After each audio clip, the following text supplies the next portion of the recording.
Hey, trumpets, how's it going? They can't see our faces yet, but they can hear our voices. So I suggest we do a mic check in the style of perhaps an opera. You first, though. In the style of an opera. So you're talking recitative or are you talking aria? Are we doing like a da capo aria here? I mean, like, what do you mean exactly? Oh, you read my mind. It's the dilemma I have all the time. I can never choose between the and the aria, as you say. No, that's ridiculous. Let's just assume that our sound is going to be okay. Do some Wagner. Do some Wagner. Joe, you've given it away. You've given away who the people are on the show. Oh, It's all veiled in mystery at the moment. All they can see is a race car. They don't know. You've shown You them a. tweeted it hours ago saying You've, he's going to yeah, be on the I show. don't tweet anything, Joe. Was it spelled correctly? If so, that's not me. I have a guy for that. are we technically safe for work yet? Yes, we're safe for work. We're always safe for work. So no rude words then. Or All calling right. entire Well, countries I will do racist. my best then. Michael Diestelhoff in the chat room goes, "A solo mio." Good. Hello. Which, if you know opera, is I mean, hilarious. all you did was you did a swear word, but you just made it longer. I suggest, Matt, that we actually just, I don't know, start a podcast. Call me absolutely crazy. What do you reckon? Yeah, okay, why not? I'm going to do it. But they need to see my face in order to do that. No, let's do the music first and press record. Oh, we're doing all the things. We are podcasting. Let's do it. 3, 2, 1. Podcasting. You are listening to Missed Apex Podcast. We live F1.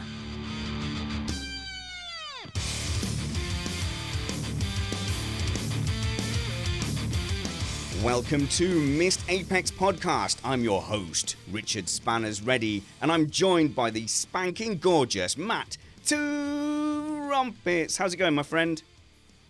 I gotta say, I think my adrenaline is up a little bit for this show. For some reason, I cannot figure out why. We've got a gigantic double header. We have in the black corner the most learned F1 journalist there is, Joe Saward, and we have in the yellow corner from parts unknown, Matthew Carter. It's going to be a titanic show today, Matt, but we can't get to it straight away. Do you know why? No, why? Because there's always the price to pay, right? So there are some people out there who only download certain kinds of our shows, either race reviews, or they only tune in for Joe, or they only tune in for Matthew Carter, and they're not there to tune in to us at all, Matt. So we can't get any of our like showing off, doing podcasty stuff in because they're only there to listen to that specific kind of show. So we have the 2 minutes or so up front where they have to listen to us because they can't be bothered to skip, right? Normally about 2 minutes, yeah? Yeah, right. It's our chance to make our pitch. Exactly. Hire us, put us on your telly, show, Featherlight Entertainment, all the way, talk radio, etc. But we have two absolute giants in the shed tonight. So do we do double the waffle that annoys everyone, or half? I don't know which. I would go with half. Fine, I'm being overruled here. I'll show off towards the end. Okay, don't worry then. We are an independent podcast produced in the podcasting shed with the kind permission of our better halves. We aim to bring you race reviews before your Monday morning commute. We might be wrong, but we're first. And our first titanic guest today, some people say that it's not true in F1 until Joe Saward says it, veteran of every Grand Prix since 1998, Joe Bam Bam Saward. How's it going, Joe? 88, for God's sake. How many times did you get it wrong? Definitely said 88 that time. I definitely said 88. But you said no, you said 98, I promise. Because it's the best ever year for 98's a new boy. Because it's the best ever year for pop music. That's why it keeps popping into my head. Joe, your experience is without question. But what I've found really most surprising since we've started doing this podcasting together is the loyal following you've built up yourself. Like, you have people who will follow you around the world. And as I said, people who don't believe any F1 news unless Joe Saward says so. I don't know what to say about that. I mean, it's nothing I did deliberately. It just sort of happened, I suppose. I've been doing it for a long time. So a lot of people started following me when I wrote in Autosport in paper form, would you believe? a zillion years ago, and they've sort of followed me around ever since, it's very nice. But I have no idea why. But your current publication, Grand Prix Plus magazine, is handwritten and then carrier pigeoned out to each individual subscriber. I'm afraid you've frozen on me there. I can't hear you. Oh, have I frozen on everyone else, or is it just Uncle Joe? No, Uncle Joe, I think we're back in business now. Tell you what we'll do. We'll go over to the other side of the Atlantic to speak to one of the favoritist guests that we have in the shed. It's ex-F1 CEO Matthew Carter. Welcome to the shed, Matthew. Hello, how are you all? Really good. Looking forward to you and Joe chatting. Of course, this isn't the first time you two gentlemen have shared a plectrum together. A plectrum? No, it's not. No, that's a guitar thing. I gate crashed. One of Joe's events in Montreal. You did. It was fun. Yeah. Yeah. And we had a few exchanges when you were a team principal and I was a journalist too, but not in public so much in those days. So not so memorable for me, those ones. Joe, we do need to get the inside line on that then. What was Mr. Carter like? Because we know him as lovable bringer of information. But I always got the impression on Matthew's press conferences that he had a very kind of stern expression. I imagine he was quite difficult to get things out of. Well, to be fair to Matthew, he never told any lies, which is an extraordinary thing among Formula One team principals, which is very hard to do. Because if you don't tell lies, you've got to skirt your way around the things you don't want to say, which he did extremely well. And I have a lot of respect for that, because any old muppet can tell a lie. It's not difficult, but actually sort of getting around things you don't want to talk about is much more impressive. So there you go. There's a compliment in there somewhere, I think. Thank you. Is that true, Mr. Carter? No, I think that's really,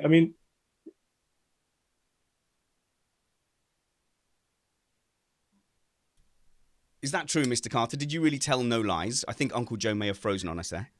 I tried not to. I didn't have any media training prior to my quick step up the ranks at Lotus. So no, I just tried to be as straightforward as I could and put things across as they were, warts and all, really. And there were quite a few warts when I was running Lotus. There were a couple, yes. Yeah, it was actually, to be fair, it was a really difficult time to do it. And I think that team principals who sort of cruise along in easy times, it's a lot more simple than working in really hard times. And I think Matthew was basically in hard times all the time. He was deeply up to his neck in it most of the time. But I think he did a good job. So there you go. I don't often praise too many team principals, but yeah, no, it was a tough time. It coincided with the last big rule change. I stepped in 2014 with the Renault engine, which wasn't the easiest of things to start with, and then we sort of moved on from there. But no, it was good, and Joe was always equally straightforward and fairly easy to talk to.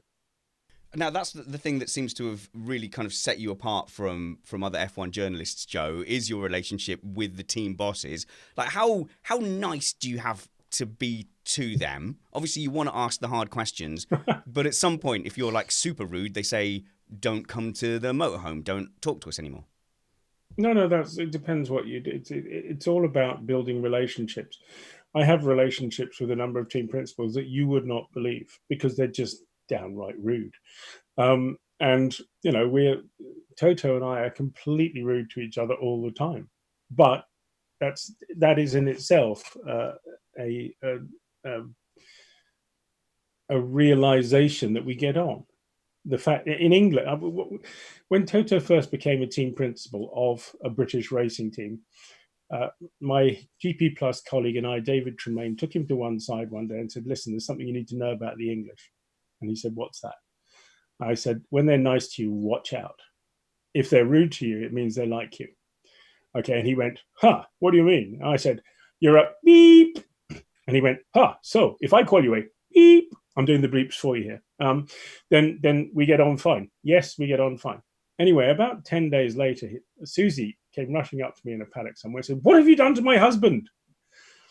And because apparently he was just going around calling everybody a beep all the time. And that continues. Gunter Steiner is the same. I walk into the motorhome and I say, without even flinching to anyone in the motorhome, is the lunatic about? And they go, "He's upstairs." So, that's the kind of relationship you need to have. Some of them don't have that sense of humor, but that's the kind of thing that where you get on with people when they have. Also, when there's humor. From memory, you didn't really used to, and apologies if I've got this wrong, but you didn't used to make appointments through press secretaries and have official meetings. No, exactly. So you would just wander up and down the paddock as you do now. I mean, I saw you in when's the last Grand Prix I went to Austin, and you just wandering up and down the paddock, very jovial and convivial and chatting away to people. And I think that style probably gets more out of the team principals than a very structured sit down. We're meeting Joe at 2 p.m. to discuss the strategy group or whatever it may be. Well, with the nicest will in the world, the PRs are just policemen. And basically, you don't want, because they also sit in on the conversations and they record everything. And no team principal is going to tell you anything really going on if you talk to them on the record. So, you talk to them off the record, and then afterwards you decide what's to be published and what's not to be published. And that's the way to do it. Yep. I don't want to tell everybody how to do it, though, do I? Let's be honest.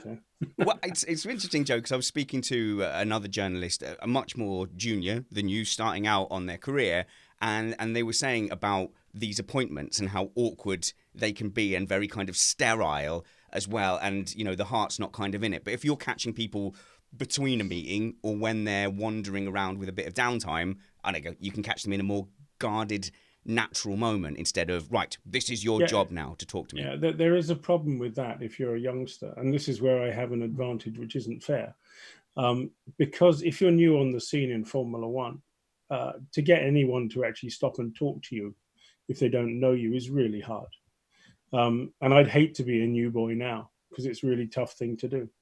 So, Mr. Carter of Lotus CEO fame, you talk about there being no media training for you, but did you have an attitude with the journalists of like which ones you would speak to, which ones you wouldn't, or was there did someone whisper in your ear like don't speak to Saward, he's going to repeat it all in a shed-based program? No, again, it was all very sudden. My appointment, as we've discussed in the past. So I think I first stepped foot in any F1 company or building in the November or December of 2013, and was obviously at testing by February, and the Australian Grand Prix in March. So I pretty much decided myself. And when you sit in the press conference, there's. Dieter Rankin always asks a very long-winded question, and he'd always have some you could always tell there was some sort of sub-question lurking within his question, and I learned that very quickly. The rest of them were all fairly easygoing. There was a young guy who I don't think does it anymore who worked for the Times. Can't remember his name. Daniel Johnson? Something like that. He was a nice guy. I got on pretty well with him. I know he's left now. And yeah, there's some. I mean, I don't want to name check all the journalists, but there was some that I didn't get on with, and that generally was based on what they wrote. I remember. Well, I think it's to do with honesty, isn't it? If they're straight with you and you're straight with them, you have a relationship. I think I got off on the. Yeah, I very much got off on the wrong foot with Adam Cooper, and that was because he wrote something that I didn't say, or he interpreted something that I'd said, and he completely twisted it around, and was the only one to do it. And I had quite a blunt conversation with him, and after that, it was fine. We'd cleared the air, and I think he admitted that what he did wasn't necessarily the best way to do it, and we moved on from there. So I've always, within business, I've always been fairly straight, and I don't believe in rubbish. I nearly needed beeping myself then. And yeah, I just think it's the best way forward. I think, whether it's good or bad, I think honesty is the way to go. Is there like a hierarchy between your two respective positions? So, I mean, you obviously both need each other. F1 needs journalists. Journalists need someone to ask the question. But do you think that do either of you get the sense that one looks down on the other? Like the journalists are going, "Oh, you're just another one through the meat grinder." Joe's nodding quite a bit. Well, I think it works both ways, to be honest. Uh, I think we do see, it's a bit like football managers, we do see a lot of team principals coming and going. At the same time, I fully understand why team principals look at journalists to a large extent as being just parasites and out to get them, because a number of journalists are out to get them. And there are some journalists too who are just there to sort of appear on telly, kind of, or ask the first question or whatever, you know. It's a strange world. Would you say maybe stir the pot would be an appropriate characterization? I have done 1 or 2 races as an actual journalist, sort of a pretend journalist. Okay, I'm a dilettante. Fine, I wish you'd mentioned it before. Formula E. But I remember someone going around playing a recording to all of the drivers in a row that was very inflammatory just to see what they said. And it doesn't seem like to me that that's the way to go if you want a long-term career. Well, that's the point. Anyone can come in and do a one-hit wonder. You can come in, destroy the sport, and not come back again. But if you're going to be around for a long time, you have to have relationships. That's all there is to it. And the better the relationship and the more trust there is, the more likely you are to get things. So, you know, it's all very well doing smash and grabs, but you don't get much out of it. And a question. Yeah, go on. Sorry. I was going to say, without wishing to upset Joe, there's also in any sort of journalism, generally negative stories tend to get more traction than positive stories. So as a team boss, you were always very well aware of that. And I always knew that if something had come out in the press and the run up to a Grand Prix, that it would be the first thing the journalists would ask about. And that's because they're doing their job. But again, as Joe says, you know, there's ways of going about that. And there's salacious and attacking ways, and there's slightly more factual based ways of going about it. So, and you don't have to be negative. You can also have a positive approach to things. You can ask the same questions, but if you ask them in a positive way, you're much more likely to get a sensible answer. You know, I saw there was something on Netflix of Toto being asked a question, and I listened to this question, and I just thought, that is the meanest, nastiest question I've heard in a long time. And Toto you could see him, he was angry as hell. But he controlled himself. But you know, that's the kind of thing that just doesn't work. And you know, what's the point of winding people up if you don't need to? I'm curious then, I was going to ask a question from the chat room. I'd like to come back to it in a minute. But earlier on, someone asked about the Drive to Survive questioning of Albon. And how do you rate that journalist behavior on the scale of Joe at the top and bomb thrower at the bottom? If I remember correctly, it was John McAvoy of the Daily Mail, and John he works for a publication that wants scoops, and so his job is to find scoops. And basically, when Albon turns up in Formula One, we all know there's a backstory there, and we all know that, you know, Albon will talk about it once, maybe, but there's no point in going on about it because it's there and it's not going to change.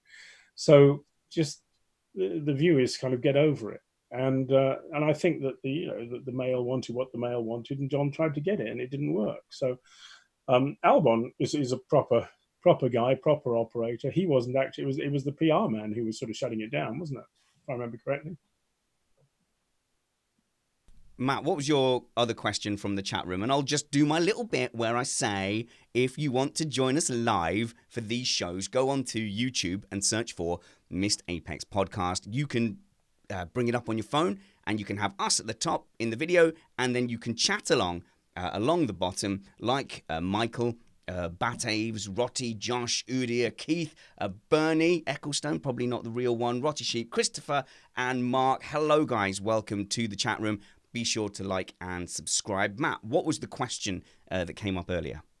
Well, our friend Joe Dearsley would very much like to know, and this is a two-part question, and this is in part why I was drawn to it. Which current driver would make the best journalist and or broadcaster, in your opinion? So that's not someone who's already made the switch, but of the current grid, who do you think would be best? Who would be best at each job? I think Sebastian Vettel would make a good journalist. Really? Yeah.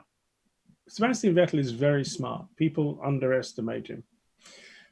He's an intellectual, he's not just a clever bloke. He's an intellectual. It's not canny. It's actually intellect. It's a bit like, it's not quite as intellectual as Damon Hill, but it's heading in that sort of direction. He's a very, very smart guy, and I think he'd probably write well, and he'd ask the right questions. So yeah, I think I'd go with him. I didn't actually plan, you guys to sit and ask you about the relationship between, predator and prey. But now I'm fascinated. I want to ask Mr. Carter, is that all right? Does that sit well with you, Matthew, Mr. Carter? I feel like Matt would be too informal, so I don't know. I'm trying to gauge where we are on a bro terms. Whatever you want, I'll respond to anything. Call me whatever you want. Well, no, that was non-committal, so I'm going to stick to Mr. Carter until invited otherwise. Oi you works as well. I would never do that. Mr. Carter, when you are, there as the team principal with your drivers, to us, the relationship with the media is everything. That's the only time we really get to see you guys. How much of a part of your job and the driver's job is media, or is it, is it an annoyance on the side? It's a fairly big part. To be perfectly honest, as the times that we were in at Lotus, the majority of what I was doing was trying to keep sponsors happy, because that was our income. So yes, there was the battle on track, and there was so everything with me at Lotus was about money, really, which is not a very nice thing to say, but that's what it was all about. So our form of income was the money from FOM for where we finished the season, and sponsorship. So the press and the media is a way to get the pictures of the car out. It's a way of getting people talking about the team, et cetera, et cetera. So it's important, but it wasn't really ever life and death, certainly not for me. The drivers maybe a little bit more. And while I say there was no media training, they are told what they can and can't say when they go into those press conferences. As was I. I only really ever got asked anything that was about money and about engine moving from Renault to Mercedes engines. That and money were the only two things I really ever got asked about in depth, because they were the things that were juicy at the time. You say that the sponsorship is the thing that really was driving you. F1 doesn't seem to have gone down an ultra uber American style of really on the nose advertising. Like the drivers aren't stopping and going, I'll answer your question, but it's so hot, I'm just going to have to open this cool, refreshing can of 7-Up to cool me down. Like there was not that thing of like, you must wear a sandwich board with Pepsi on it. But there is product placement. If you watch Lewis Hamilton in action with his Monster, you'll see it all the time, but it's very subtly done, which is fine, because I hate people who say my Motorcraft Ford was terrific today.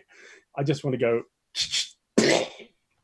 Joe? I think there's a certain amount of, and again, without wishing to upset anyone, the difference between the Americans and the English based, because it's, as Joe said, it's very much prevalent. I mean, you won't see a Red Bull driver taking a drink out of anything other than a Red Bull, even though it's water that's inside it. It's a Red Bull branded. McLaren guys now have Coca-Cola. It's very much branded like that. Way at Lotus, I had to have a Microsoft mobile phone at the time, and a Microsoft Surface device. If I got photographed with an Apple phone, then Microsoft would go ballistic. And the same for the drivers. So that was true of cigarettes. That was true of cigarettes in the old days too. Nannini used to smoke Marlboro, but he drove for Camel, so every day he'd have to fill his Camel packet with Marlboro cigarettes. Different times. So did you have your team members make up a Microsoft phone-looking case for your iPhone to just stick it in then? No, but funnily enough, Microsoft, I was trying to get Microsoft to commit to a much bigger deal. And one of the reasons that they were reticent to do so was because, so this must have been 2014. So just prior to that, maybe 2012, 2013, Microsoft did a big sponsorship deal with the NFL. They were all around the grounds at the NFL, and all the presenters had Microsoft Surface devices. And on live TV, I think it was at the Super Bowl, but I may be making the story a bit grander than it was. On live TV, the cameraman came behind one of the presenters and the guy was using the Surface device to hold up his iPad. So he had his iPad sitting inside the back of the Surface device, and it had gone on to TV, and it had obviously been captured, and it had been memed, and it had been mocked. And Microsoft were so reticent to chuck any more money into sports sponsorship because of that. So they're obviously aware that's what's going to happen. But with us at Lotus, yeah, it came down to, they didn't want us to be seen drinking cans of Red Bull, et cetera, et cetera. So it's very prevalent. I think it's maybe just a bit more subtle than it is in America. Let's move on to one of the listener questions on Twitter. Matt, it is hot in this shed. Excuse me for just a moment while I sip a cool can of Coke Zero. Tastes just like regular Coke. And Joe's drinking, I think, neat hand sanitizer. So let's move on. Was it glue? And a can of Stella from Mr. Carter as well. The question on Twitter, that was a genuine thing. That wasn't just a pure bit. It is from Craze4Race and says, which skills do team bosses require the most? And on a scale of 1 to 10. So I think the first bit for Mr. Carter, which skills do team bosses require the most? And on a scale of 1 to 10, where would we rank the current bosses? Let's do that. Let's see what they're willing to say on a podcast. Mr. Carter, which skills do team bosses require the most? I would say that running an F1 team is really, and it's not the sexiest answer in the world, it's not a hell of a lot different to running any other business. And therefore, doing it, and don't forget, and I've said this before, but the way that people approach it is very different. So I was very much a managing director, CEO, and team principal. Some of the guys are just out there doing the sporting side of it. Some of them are not. But so for me, all encompassing, I would say that the number one trait that you have to have is good people skills. So being able to deal with people, whether it's a journalist or a mechanic or a multi-million-dollar paid driver, being able to handle all those people, to talk to them and to engage them in the correct way, I think is the number one skill. And that goes for any business, really. I agree with that, except that I would say you also need to be very good at fighting fires. You have to be, because every time you turn a corner, you're walking into something you're not expecting. So Yep. I think that happens a lot in Formula One. And I think the really good ones just can handle pretty much anything that's thrown at them. But I do think the personal skill thing is very important. But and one of the big differences with Formula One as opposed to other businesses is that you're tested every 2 weeks against your closest competitors in a very public way. So there really is nowhere to hide. It's not as if you can spend 18 months making a new product, and when it comes out, you can either fail or not fail. It's very public, it's very quick, and it's very immediate that you're looked at. So being able to do things on the hoof, I guess, is also a good skill. I tell you what, then, for the second part of the question, because Mr. Carter was talking about negativity before, we won't do that. We're not going to be super negative ninnies. We're gonna pick each of you the top 2 current team bosses. And as someone in the chat room says, are we saying team principals or team bosses? I think we know who we mean when we say team principal. I know you were also the CEO, Matthew, but I think it's the guy they put out in front of the press, the guy who's running things on race day. Joe, so at Williams, it would be Claire and not Frank, even though Frank is Exactly. still technically the team principal. McLaren is a slightly tricky one because they have the team principal, but then Zach Brown does a lot of the front of shop stuff, doesn't he? But apart from that, I think we know who we mean. Joe, who would you put up in your top 2 right now? Who's the 9s and 10s? Toto Wolff and Otmar Zaf now. You just said the F word on the stream. Like, you think you said it quietly, but like everyone definitely heard it. Here we go. That's exactly what I was going to say. Those exact 2. I thought he's definitely going to say Toto, but I thought Otmar was going to be my my ace card. Let's go with your ace card as it was then, Mr. Carter. Otmar, what makes him a 9 or a 10? Otmar, my reason for saying Otmar, it's probably the same as Joe's, I don't know, but I know behind the scenes what he has dealt with over the last few years, and how he's dealt with it, and the way he comes across, the way he is to the media and to me in private, I guess to Joe in private as well, and just the way he handles everything that goes on there. And again, without wishing to talk out of turn, the way he's handled Lawrence coming in there and the way that Lawrence is has been 10 out of 10. Isn't talking out of turn the whole point of this show?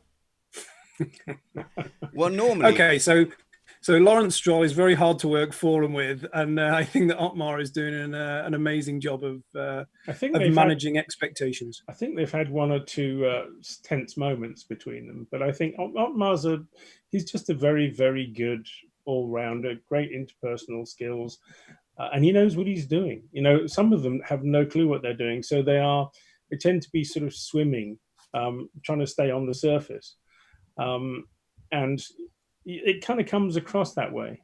You know, you feel like they haven't got a clue.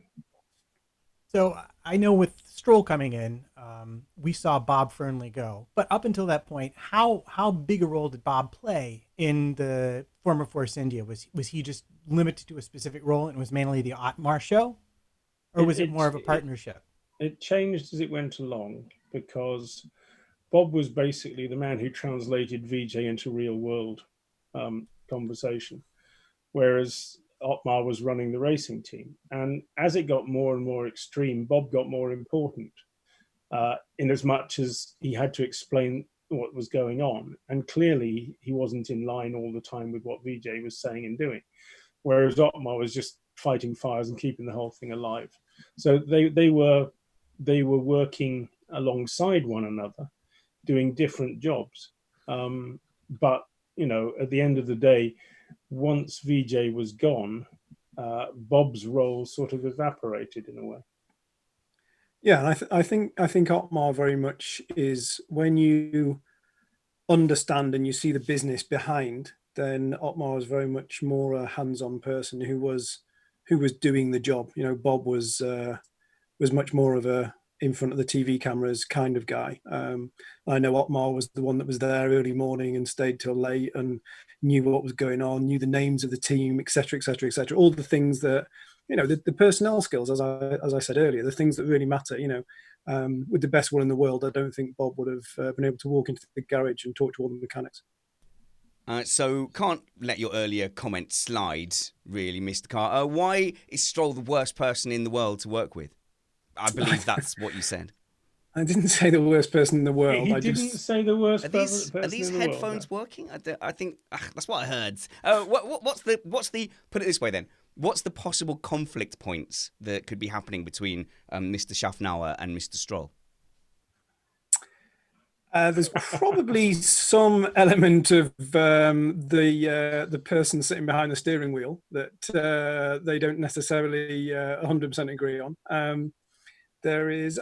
Listen, I've worked with both of them. I've done a couple of deals with them recently, and Lawrence is a good guy, but he's a very, very ruthless businessman, and you don't get to where you get to without being that way. And I just think that when you're, how do I word this best? When you're the main guy putting the money up, then you know you get to call the shots, and there's probably not many people that go against what Lawrence says and survive. And I think Otmar is doing that very well. Not going against necessarily, but is managing to appease what Lawrence wants, as well as making the team operate in a good way. I think just to follow that up, Lawrence got to where Lawrence is because he's demanding. Yeah. He wants things done. He wants it to happen. Now, Otmar is going to look at the situation and say, look, Lance is okay. He's not bad. He's had 2 podiums. He's not stupid, but maybe we could find someone better. You know, if we had Ocon and Perez together, maybe we'd score more points than we would do with Lance. That's a perfectly reasonable argument, which I think even, you know, Lawrence would have trouble denying. I mean, I'm not saying Lance is a fool. I'm not saying Lance is useless. What I'm saying is that there's a better choice, perhaps. And that's where there would be, clearly for me, that's where the major conflict would come. And then also the question, I think, possibly of you know, generally speaking, Lawrence is probably more involved or wants to be more involved in day-to-day decision-making than VJ ever was. Yeah. Like he wants things done his way, whereas VJ left it up to Otmar to do stuff because he trusted Otmar, and quite rightly so. Otmar did a great job. And, you know, I've always been a critic of VJ's, but But VJ did do one great thing, which was hire Otmar and Andy Green, to be fair. But I think that having Otmar, your ability to choose good people is actually another great skill. And I think that's one of the things that Toto has. He knows who's good and who's not. He figures it out real quick. And let's be under no illusions that Lawrence Stroll wouldn't have bought the racing team if it wasn't for his son to be a driver. Even though he says sometimes in the press that he's a big F1 fan and that he would have done it anyway, that's the reason he bought it. So, and I think Otmar is fully aware of that and fully appreciative of that. So, it's a discussion and argument that they know not necessarily they're going to. Can I challenge you on that one, actually? Because Lawrence has been around Formula One since 92 or 3. People forget how long he's been around. He was with the original Team Lotus with Tommy Hilfiger when it was run by Peter Collins and the whole thing collapsed. And then he went on to Ferrari. So he's been around the sport almost as long as I have. Not necessarily in his front, even before Lance was born, Lawrence was in Formula One. But the difference is that he now has dished out his cash and bought a team. I don't think he would have done that before. I mean, I had 2-3 meetings with Lawrence when he was looking to buy Lotus. Very undercover, very in hotel rooms in the dead of night type meetings. And he was Lance was at Ferrari at the time. So part of the deal would have meant that he would have bought the team. It would have stayed as Lotus, but we would have had to put a Ferrari engine in the car. And I had some long discussions with him. I'm aware of his interest in Formula One, his interest in cars in general. His collection of cars that he's got here in Montreal is incredible. He owns a race circuit, all those things he had before Lance was born. But I personally don't think, and this is with a little bit of background knowledge as well, that he would have bought an F1 team if it wasn't for Lance. He would have still been interested, may have still sponsored an F1 team, but to make that jump to buy an F1 team, and I know it was opportunistic, but it was very much, in my opinion, it was very much done because he wanted his son to be in the driving seat. In the chat room, we have got Bernie suggesting that, or reminding us that Tommy Hilfiger brought sponsorship to Lotus. Was that when you were there, Matthew? No. Before that. Prior to me. That was way 91-ish, something like that. Yeah. Fair enough. Right, and I, from a personal point of view, had absolutely no idea that conversation would lead to Lance Stroll at all. No, sirree, no clue. But Matt, this is a normal news show. Just because we've got big guns here, Mr. Carter and Mr. Saward, doesn't mean that we can't do our normal thing. Big Dirty News. And when we need to know what that big dirty news is, I turn to you, Matt Trumpets, to lay down the groundwork so that our audience understand what's going on and what we're talking about. And then we go to our panel of experts, which we're quite rich in today. I mean, it's better than when it's like Kyle and Jeansy. Those mugs, they don't know anything. These guys know everything. It's great. Yeah, it's terrifyingly awesome to listen to them just go back and forth and talk about all of the things that you really wanted to know, but no one was going to tell you until they wound up on this show.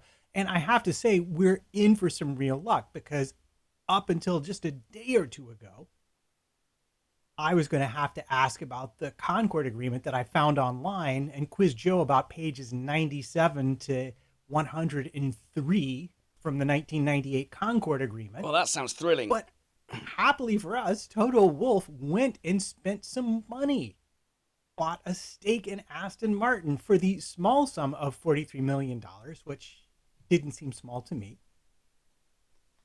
And that raises a few questions, because we've seen a lot of stories talking about Toto leaving Mercedes and investing in Aston and being Stroll's friend and sort of getting the buyout to let things happen so that Lance becomes world champion at Mercedes, which I know is your favorite theory. I like to think of it as an oracle-like prediction, but you can call it theory if you want. And there was a quote, it was in the Autosport article. from Toto, and he specifically said to the Austrian media, however, I am somewhat surprised by the turn of events over the winter and by the behavior of individual people. Of course, this is also has to do with my decision on what to do in 2020 and beyond. Now, he went on to say he was definitely staying short term, but I got to ask, what does that mean, and who is he talking about? Mr. Saward.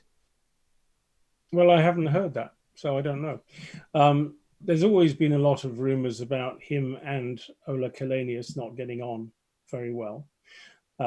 He always says that's not true. They're very different kind of people. One is corporate and one is more of a cowboy. Who's that character, Joe? Sorry, Ola Kalenius, the chairman of Daimler, and basically he's the part. Well, Daimler is the partner with Toto in that racing team. Now, I think that the racing team is in the process of trying to find a way to get to cost neutral with Daimler. In other words, they're trying to raise money from sponsorship so that Daimler doesn't put anything in and the race team just makes money and does a good job. Now, to go back to Toto buying into Aston Martin, I think this is well overblown. First of all, I don't think he spent any money at all. And when I say that, he's certainly not 43 million. You can buy the shares he bought for about $8 or $9 million. And basically, I think he probably borrowed the money to do it. And I think he's lent the money, he's put the money in because Lawrence's investment in Aston Martin, if you look at the share price, it's been absolutely cataclysmic since he bought it. It's just gone down, down, down. It's 55p now. And basically, it was a massive opportunity. So what all that Toto has done is to help his mate, who is, he's bitten off a lot. He's a good, solid guy, and he'll turn it around if it's possible. And I think Toto and Ernesto Bertarelli, the richest man in Switzerland, has waded in with about the same kind of shares as Toto has acquired. But nobody ever uses their own money to buy shares. You borrow it, and then you pay it back over time. That's how it works in this game. So, it helps Lawrence. It helps Toto. Toto. I don't know what it was, but it's now 55p, and it was 330 pence. So it's 6.5 times the value about less than a year ago that company was. Aston Martin has been in free fall. Now, things settle down, they start building cars again. Logically, it will go up to somewhere in a sensible level, and Toto will make multiples of what he's putting in, even if he's borrowed the money. So for me, it's just a purely business decision, and it's done through nominee companies. There's no conflict of interest, none of that. And I don't think there's any talk at all of Toto coming in. Now, if he falls out with Daimler and he sells his shares in Mercedes, would he go and do it? I don't know. But,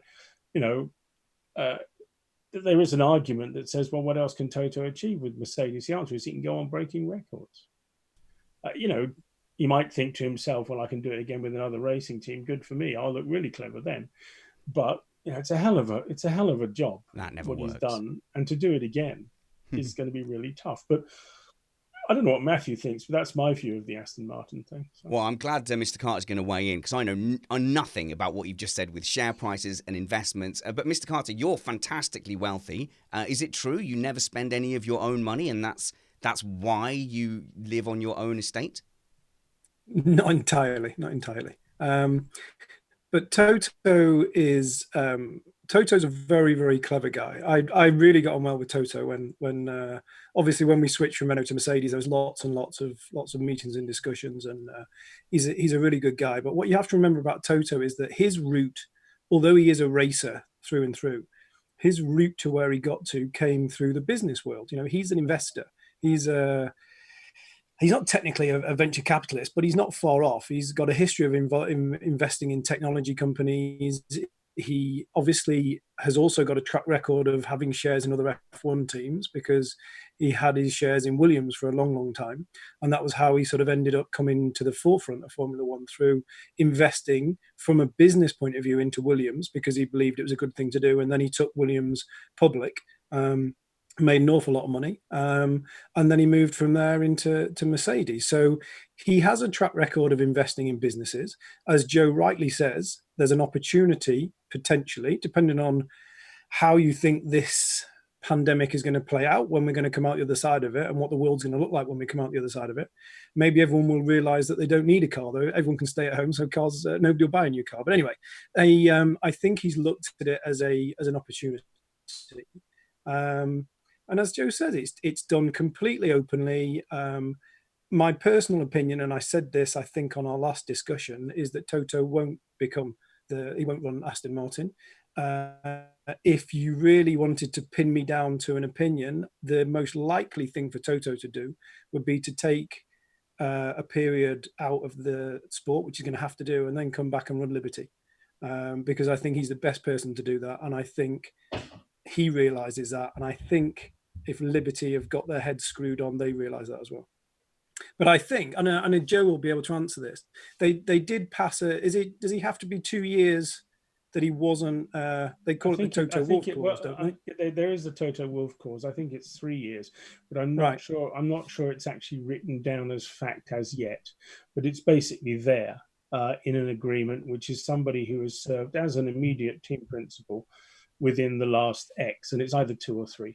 But to be honest, I agree with that, because if you've left a trail of bodies behind you as a team principal, going into running the whole sport, you're going to have people who aren't going to get on with you. And the only thing I'd say about Toto and having another team principal or a team person like Bernie running the sport is, Liberty's entire philosophy has been to get everyone to work together. And Chase has been really good at that. You know, you never hear Chase bullying anybody. You never hear Chase telling somebody this is how it's going to be. Chase just goes and talks to them and talks them around and makes people work in the same direction.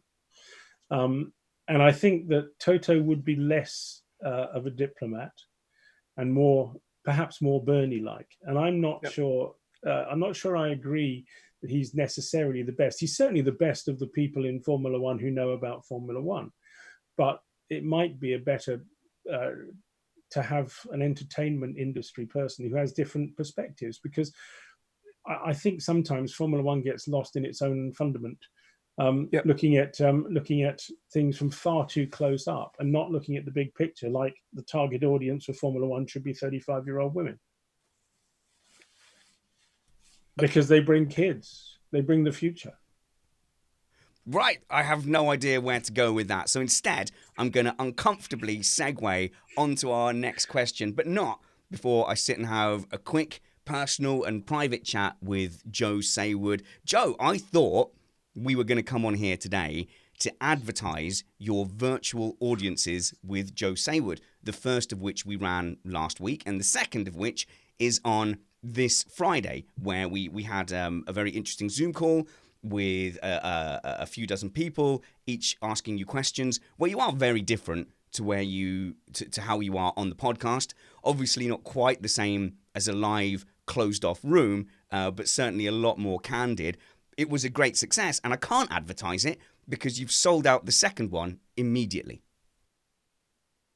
Well, what can I say? I mean, I'd like to sell thousands and thousands of tickets to every audience. Unfortunately, people wouldn't be able to ask questions if you did that. So they have to be limited in the nature of the numbers, but I'm happy with that. And the fact it's sold out in 24 hours makes me very happy. Because it means we can also, the glorious thing about virtual audiences is we can do time zone audiences now. We don't have to limit ourselves to one market. We can do one Monday, Wednesday, Friday, one for the Americas, one for Europe, and one for Australia.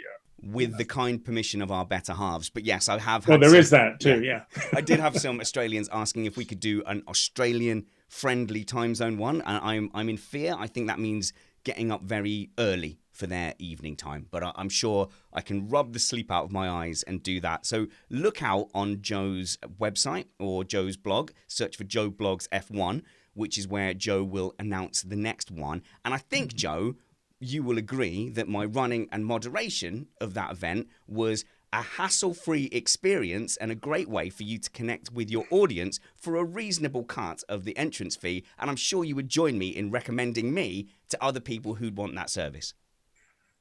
Absolutely not.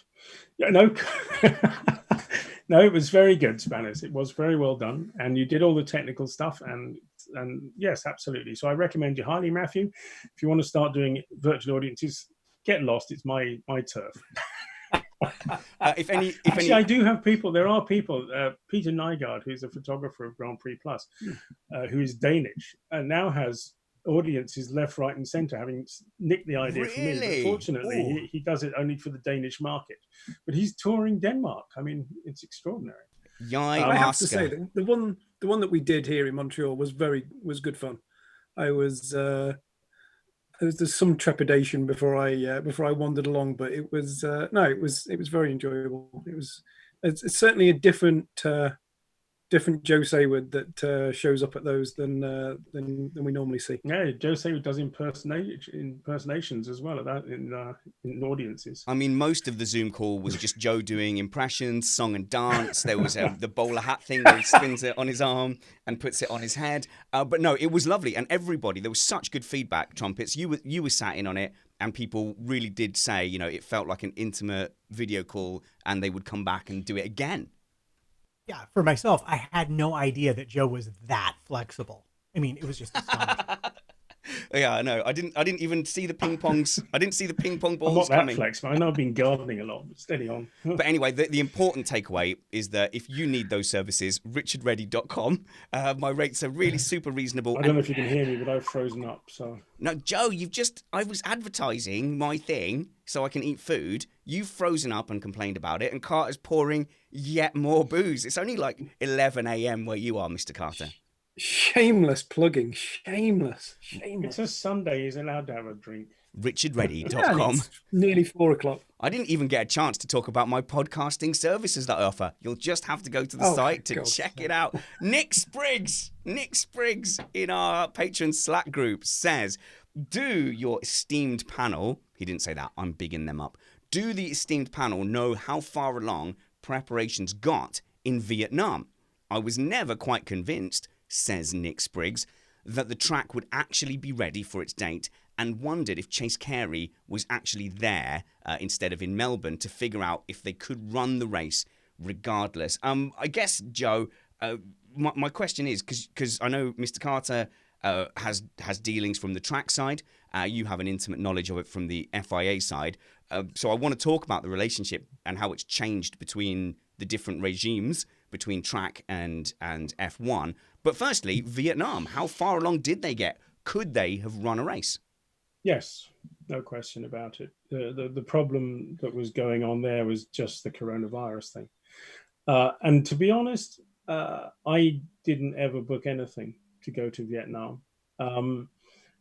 just because it's got a very, very long border with China, and it's a very porous border. And I was always a little bit suspicious that the numbers weren't entirely right. Now, that may be right, that may be wrong, but I kept checking to see what the accommodation and flights were like, and there was lots of availability. But their fundamental problem, there were two other things that people haven't thought about. One is that the Chinese were going to take about 30% of the tickets, and they all disappeared, literally gone overnight. The second thing is they didn't have marshals, because the marshals from Vietnam were due to be sent to Australia to do training, and they didn't go. So they didn't have anybody trained. And by the point at which they were getting into the crucial zone, where are they going to get marshals from? Because Bahrain had an outbreak going on, and there are only so many places where marshals are trained up who can fly elsewhere. The Australians weren't going to go into Vietnam in large numbers, given that current status or that status at that particular moment. So I think in the end it was a kind of inevitable thing, and in fact it would have been. I mean, as things turned out, by the time their date came, the world had just disappeared into this virus. So, it would never have happened anyway. So I'm curious. I know that, or I remember that when Singapore first started up, the marshals trained in Malaysia. Would there still have been marshals in Malaysia that might have been available for Vietnam in the instance that the virus didn't happen and things sort of went on as normal? Yeah, if the virus hadn't happened, there would have been marshals available. There would have been Australians, Brits go out to these things too. We occasionally have weird stuff, like in Baku. I think I might have told the story before, but in Baku they had marshals coming in from Bahrain, which got really interesting because they had one marshal post that was Sunni Muslims and one marshal post that was Shias, and they were having punch ups, literally because they didn't agree on religious matters. But it's very difficult to find marshals who are trained in all the right ways, and the only way you can get it is over time. So Australia and Bahrain, and to a much lesser extent Malaysia, but Britain as well, has been exporting marshals around the world for a long time to places that are new and don't know how to do it. So they go there and they train people up, and then gradually they fade away, or not, as the case may be. There's a lot of British marshals still turn up in Singapore, I think, if I'm correct. Well, for the record, Joe, I think all the religions are exactly the same amount of correct as each other. So do I, but that doesn't stop them fighting and, whatever. I'll go to Mr. Carter before we stray into dangerous territory. Am I telling tales if I say that you are organised, you are involved somewhat in the Canadian Grand Prix? You're telling lies, yeah. I'm telling lies. Mm-hmm. Okay, in that case, as someone who isn't involved at all, how have you seen the relationship change between the regimes? Obviously, Liberty have been at the helm for a few years now. It's no secret that some of the traditional tracks that rely on gates coming through and not just, say, government backing are struggling and have been struggling for a long time. Is Liberty better at dealing with those new tracks than, say, Bernie was? So I know you're always 100% accurate in your facts and your memory is absolutely on point. Yep. But the reason that I'm here in Canada is because Bernie wanted me to come and help him to run the race here. I did an agreement with Bernie, which was a handshake agreement. I moved here, I settled, and then Bernie sold to Liberty. And Liberty decided at that time that they just wanted to keep the status quo. And by then I was married and a baby on the way, et cetera, et cetera. So that's the reason that I'm here in Montreal. It was because, and I spent maybe 6 or 7 months doing the background research on the Grand Prix here, the facts, the figures, the numbers, et cetera, et cetera, et cetera. So I'm pretty well versed on how that works, and I've looked at the same model across a few different circuits. So if you take Montreal just for a second. So this was back in 2015. The figures were for 2015. So over the race weekend here in Montreal, officially there was, let's round it to 300,000 people go to the circuit. If we assume that that's 100,000 per day, even though it's not, because there'll be people that have got 3-day tickets, etc. But let's just say that it is. There was an extra just over 1 million visitors came to Montreal from more than 40 miles outside of Montreal. There was over 1 million extra people came to Montreal over that race weekend. Now in Montreal, it's slightly different to some of the other circuits. There's a big area of downtown that's closed off. There's festivals. There's all sorts of things going on, and there are petrol heads from the northern half of the USA, and obviously all from Canada, who come to Montreal to be in the city at the time that the Grand Prix is on, and they have no intention of going anywhere near the circuit. As a result of that, a lot of the businesses, the bars, the restaurants, and the hotels make an awful lot of their yearly income over that week or weekend, extended weekend. Therefore, they pay an awful lot of tax. Therefore, the government gives there's 3 forms. So there's the city, there's provincial, and there's federal money, or all gets thrown into the pot to help to organise the Grand Prix here. So I'm assuming where your question is going. In terms of running a race here behind closed doors, then I don't think it's going to work in terms of the funding, because there's no incentive for the 3 elements of government to give any cash, because it's done because they get an immediate and a very visible return on their cash. So that's how it works here. And there's very different models for all the different race circuits all around the world. I mean, the likes of Abu Dhabi and Bahrain, it's all cash that's thrown at it. They're not interested particularly in people turning up. So there's lots of different business models. What I think is going to happen, it's going to cause some big problems. The promoter here, who I'm sure Joe knows, Francois, very well, he's going to be in big difficulty, or he is in big difficulty. I think he should technically have cancelled the race. I know for a fact that they called it a postponement because they didn't want to give the money back to the people that had bought tickets already. So by saying it's postponed instead of cancelled, then they can cling on to the tickets, the ticket revenue for a little bit longer. So he's going to be in difficult, and there's going to be an awful lot of promoters around the world that are going to equally be in a lot of difficulty. How that falls back to Liberty, apologies for such a long-winded answer. That falls back to Liberty is they are going to have to support the promoters. Maybe not so much the teams, but certainly the promoters. They're going to need some support from Liberty, and it's going to cost Liberty some money to do it. And I can even see there being a case for Liberty picking and choosing the promoters that they support. And they're going to have to make some decisions on that. The difference between how Liberty approach it and Bernie approaches it, in my opinion, is that Bernie was very, very much more hard-nosed. He was very much more take it or leave it. And I think Liberty have bent over to try and assist some of the promoters. I think Matthew's entirely right there. I think that Montreal is actually the definition of the destination city race that Liberty has been banging on about, because you get more money from a place which brings in more people. And Montreal is unique in that respect. It brings in 3 times as many people to go to the party than to go to the race. No other place does that. That I can think of. Melbourne maybe has a little bit, and Monaco, there's obviously a little bit of that too. But in Monaco, actually, your people are going to watch the race, even if it's sort of just going on in the background behind them. But Montreal is remarkable in that respect. I think that most of the promoters, with the exception of a few of the Europeans, are in a situation where governments will bail them out because of their value to the region. Obviously, you have governments in far-flung places which put in a lot of money. The European races don't pay a lot, with the exception probably of Red Bull Ring. I think they pay a fairly decent whack of money. But beyond that, Monaco doesn't pay much. Britain doesn't pay much. Germany didn't pay much. That's why they're not there anymore. Spain's peanuts, France's peanuts. These are races that they can basically lose because teams are not making a lot of money. So the interesting thing about when we come back after the coronavirus is people talk about, let's go around the European races. That's not the way to do it, financially speaking. I mean, they need to get to 15 races to get the full payouts on the TV deals and on the sponsorship deals. They're not going to get to 15 races the way things are going.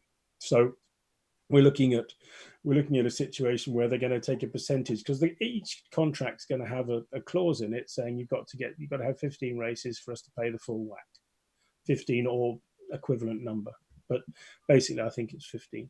So basically, they want to go to Singapore, they want to go to Russia, they want to go to China, they want to go to the big payers, Baku.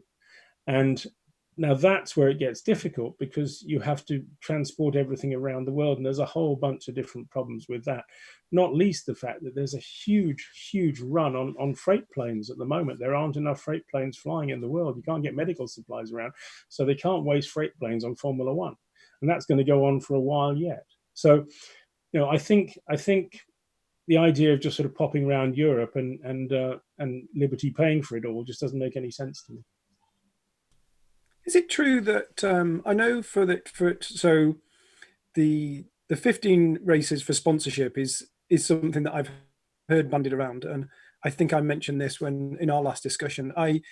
Even though I'm fairly diligent, I never got to that clause in any of our sponsorship deals, so I wasn't aware where that lay, because I wasn't anticipating us not doing a complete season. Well, I checked this week to see if I could find out what that number was, and I was told definitively that in most of the contracts it's 15. So. Right. And is it true that they have to do 8 races for it to be classified as a proper world championship? And is it true that they have to be on 3 continents? No, they have to do 8 races, and not certainly on more than 1 continent. But having said that, they should also have a number of manufacturers, and the FIA is going to be lenient. The World Sports Car, World Endurance Championship, has been running with one manufacturer for the last couple of years, and they've just let it run because they don't want to cancel the World Championship. So I think they will have to keep it to 8 to give it credibility, but I'm not Yeah. sure that they need necessarily to do 3 continents. Right. Having said that, you know, if there is another problem, which is people talk about running into January and February, but of course all the contracts end on December 31. So you'd have to have completely new contracts to do that. I mean, I quite like the idea of going to Australia and ending the season in Australia in February and staying on for a couple of weeks and starting the next one in March. That would be great. But, you know, I think that's a long way down the line. But I think that the actual contractual messes that need to be sorted out for us to go beyond December 31 are huge. Yeah. If we just go to the chat room briefly, European says, so basically, a handshake with Bernie is savage. It gets you married and with kids. That is one powerful handshake. And if we go down to Christopher Fonseca, who says Bernie basically exited Mr. Carter to the Night's Watch. But I'm sure you're hang on. Bernie wasn't necessarily calling all the shots. There were a bunch of fairly unpleasant people called CVC Capital Partners who were sort of pulling Bernie's strings to some extent. And they were just there, you know, they were milking the cows until the cow was effectively dead. And to be fair, I mean, I always got on very, very well with Bernie. He helped me in ways that I wouldn't even go into on this podcast. What are they? My period in Lotus. Oh. He was very, very good. He was very good to me. He was very good. I'm very, very straight. Bernie's a very, in my opinion, very, when he says he's going to do something, he does it. He had every intention of putting me in charge of the race here in Montreal. I fully believe that. He told me directly, and I believe him, that he was told he was going to be retained as the CEO for 3 years after Liberty took over. Oh. And he told me that he was surprised when he got moved to chairman emeritus. He wrote a letter that week to Ross and to Chase to tell them that he believed that they should put me in Montreal. So I think Bernie's handshake is reliable and is trustable. And I think that there was a lot of things that were taken out of his hands. And I don't blame him for 1 minute. And I love living here in Montreal. I'm sure you do, and that proves to me that you are within hearing distance of your good lady, wherever you are podcasting from. I'll ask the two of you. Always these days. I'm always within earshot of my whole family. You need a shed. That's what you should get yourself, a soundproof shed. I mean, Matt, somebody got very upset with us, didn't they? Because I referred to my children as my terrible, terrible, awful children, and he said he wasn't going to listen again because he loves his children, and we all love our kids, but they're terrible, and I stand by it. It's hard to argue, if you've raised a child from a baby, that there are some difficult times involved along the way, regardless of how you feel about them. They're annoying and they're liars. Treeface licked his gravy from his plate today. When he was finished his roast dinner, he licked the rest of it like an animal, like a cat lapping things from a saucer. So I think I'm justified. Sorry, one guy who's never listening again, because I told the truth about my kids. But I'll ask our guests a question, which I'm sure they'll both agree on. I think it's fairly simple. If you could choose between Bernie being in charge and Liberty and Chase Carey being in charge, who would you pick? Joe, who would you pick? Well, I think that Bernie did a terrific job in the era in which he built the sport. And I think that when it was handed on to Liberty, I think that they brought in different dimensions to the whole thing that have served the sport very well. It's different, but I think that the potential for growth up until the coronavirus outbreak was looking very good. And I think that they did things that Bernie couldn't have done because it wasn't in his nature to do. And he wouldn't even have thought of them. So in a way, I think it's passing the baton. He's also, let's not forget, Bernie is 90 years old in October. 90 years old. It's time to have a bit of a rest. I know Bernie doesn't look at it that way. That is reality. It is a fact. So I think he passed the baton on, and I think basically they took it and ran with it, and they've done a pretty good job. So I don't want to choose between the two of them. I just say that, they complement one another. Wow, it does kind of sound like you chose. Mr. Carter, Joe Saward says, Bernie, a relic from a bygone day that needs to move aside for liberty. Do you wholeheartedly agree and endorse that? Well, obviously, Liberty weren't involved when I was involved at all. So I only ever experienced Formula One under Bernie's regime. I would say that yes, Liberty have taken the baton and run with it, but I would say they've stumbled a little bit along the way. I don't think they have necessarily picked up the baton and run with it clearly. I would say my answer would be, if I had to pick between the two, I would say that I think, and again, let's just caveat this, that I'm looking from the outside in now, that I think that Bernie, if he'd stayed in charge, potentially would have had to bow to some more modern technologies and some more modern ways of looking at things. And I think his style married to a little bit of what Liberty are doing would be the best way to do it. So in a sitting on the fence answer, I think a little bit of both is probably the best way forward. But if I had to fall one way, I would probably go with, I think Bernie probably overall was doing a better job. And that some of that's based on what I know from some of the people that work within FOM, and how they see things now and how they were before. And talking to the teams as well, there's lots of relaxing on passes and things like that I know Joe and I talked about it in Austin last year, but some of that's good and some of it's bad and some of it is being abused.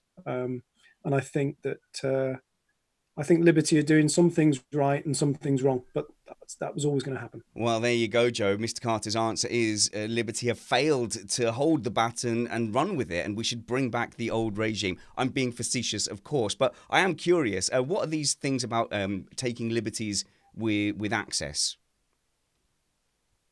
No, they've just. So I was in my. I'll follow your lead, spanners here. I was in the VIP caviar and champagne area at Austin. Of course you were. Me too. And some journalist with a baseball cap on and was wandering past the window and distracted me from my lobster and champagne. So I went out onto the balcony and it was Mr. Saward. And I said, "What the hell are you doing up here?" And he had been granted access for a couple of hours to come and have a meeting. Which would never have happened in the old days. And I'm being very facetious. And but having said that, I don't think that's a bad thing because we're working. No. And if you can't meet in that particular case, I was meeting my American editor and he can't get in the paddock and I couldn't get in the paddock club in the old days. So you'd have to meet somewhere else. And that's difficult. And it's also insane. If you stop and think about it, it's nuts. So the fact we were able to meet up in a VIP area for half an hour and people gave me the pass because they knew I wouldn't misuse it. Got it. I gave it back again afterwards. Boom. Now, if you're trying to play tricks with it, get the pass all weekend, this kind of stuff, you're never going to do it. But if you have that trust, again, it's down to trust. Can I have a pass for a couple of hours? No problem. Boom, done. My point is definitely not directed towards Joe at all, 100%. Wow, and I was being facetious. But I know that they've maybe, and this comes from people within FOM as well as the teams and some of the sponsors as well. Liberty have maybe gone too far in one direction. Bernie had things very, very much locked down. To the tune, I think I've said this before, but one of the owners of Lotus, Andy Ruin, in Silverstone in 2014, couldn't get on the grid. And he was the owner of the team. And I could go on the grid, and I even grabbed hold of Pasquale and said, "Look, I'm going to give him my pass." And Pasquale said, "You do that, I'm taking it off you." So this was an owner of the team who couldn't get onto the grid at his home race, and I know that now. Where's the logic in that? Sorry, where is the logic in that? Exactly, and I know now, I was in a paddock club event in Austin, and they were handing out grid passes like they were confetti. So I think Liberty, and that's such a small point, and it's irrelevant point really in the overall scheme of things. But I just think it's indicative of the way that Liberty have approached some things. I think they've maybe gone a little bit too far away from the Bernie. They sort of did a very scorched earth policy with everything that Bernie was doing, and maybe some of what Bernie was doing wasn't too bad, and a little bit of both is the way forward. Agree, Joe? I would agree with most of that. I think one or two things Liberty is doing is terrific.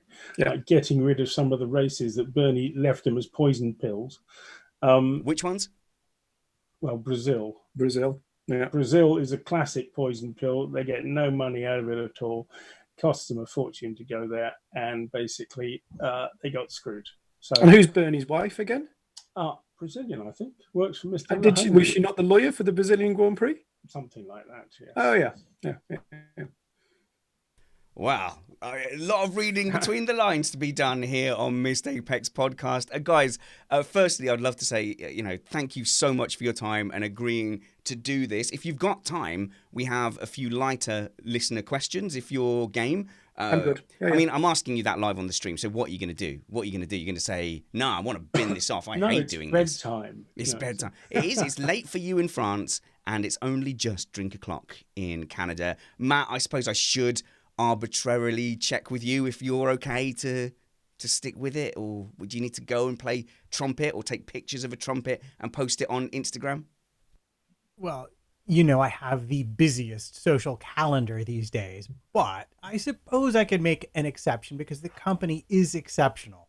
Okay, so what I'll do, Matt, I'll cut you a deal. I get 2 listener questions in, and you then get to ask your Concordy questions. Should we do that?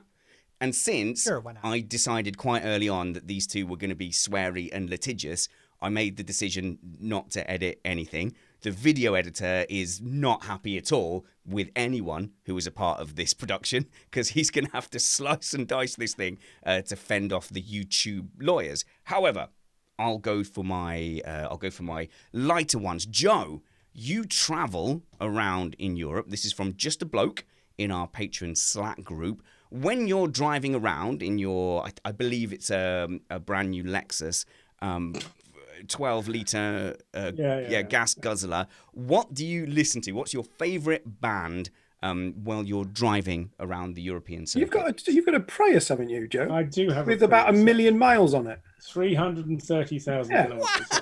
Wow! Why? And I've got to tell you, I had to go to the garage the other day, and the mechanic looked at the numbers and said, "Impressionnant." That is so racist. Yeah, it's true. Anyway, what do I listen to? If I tell you, you'll just laugh at me. So there you are. Yeah, but we have to know. I like very calming music, and I've always liked a lady called Enya, who makes me very calm. And one of my favorite things is to drive around the Arc de Triomphe with Enya playing and let everyone else get stressed. Do you know what, Joe? That is the Joe that I have gotten to know over the last 2 years or so. And you, believe it or not, Joe, some people think you're like this curmudgeonly, grumpy guy who's very severe. But the dark secret is that actually you're a bit of a liberal hippie. I'm not a liberal hippie, but I'm certainly not grumpy. And, sometimes people irritate me with their silliness. Social media is not necessarily a good thing always, but it is also a means of getting to the public. So you have to deal with all kinds of people, and you just have to accept that. It took a while to get used to it. With blog comments and things like that over time, I got some really very unpleasant people. But that's, at the end of the day, life's too short to worry about it. So, I'm an Enya kind of person, so. I'm just laughing about that. Maybe I'll have to try that. We took a bit of a family drive.